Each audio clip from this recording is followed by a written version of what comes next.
дар мактаби ҷумҳуриявии маҳораташ олии варзишӣ оид ба намудҳои таеквондо бо ташаббуси раёсати кор бо ҷавонон ва варзиши шаҳри Душанбе ва Федератсияи ҷудои кишвар тӯли 2 рӯз мусобиқаи шаҳрӣ оид ба ҷудо байни наврасон ва ҷавонони соли таваллудашон аз 2000 то 2003 баргузор гардид. Дар мусобиқа 150 нафар ҷудочӣ дар 8 вазн миёни ҳам рақобат карданд.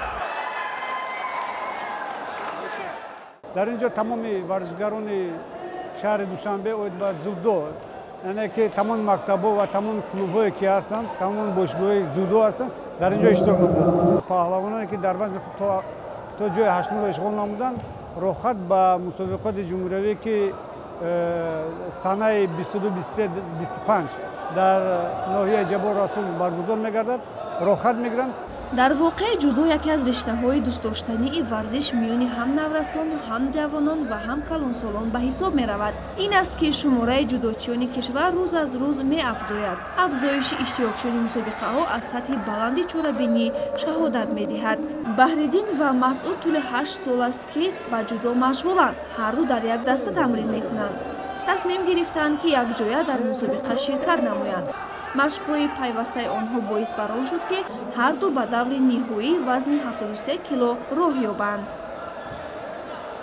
имрӯз ман ба 4 ҳарифи худам ғолибият ба даст овардам ва вохӯрии финалӣ ман бо ҳамроҳии Масъуди Аҳмадзод вохӯрӣ дорем.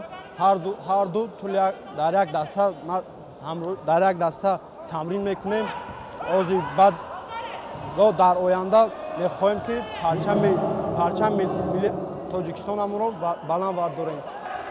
ҳамин тавр дар вазни 73 килограмм Аҳмадшоҳи Масъуд зинаи якум ва Баҳриддин Каримов ҷои дуюмро касб карданд.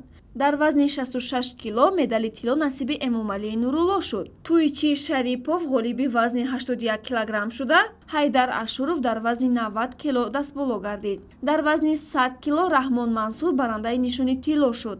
Медали тиллои вазни ҷамъи 100 килограмм бошад, насиби Озодбек Ҷумаев гардид. гузориши Парвина Ашурзода, Сафарали Қурбонов махсус барои барномаи иттилоотии Хабар.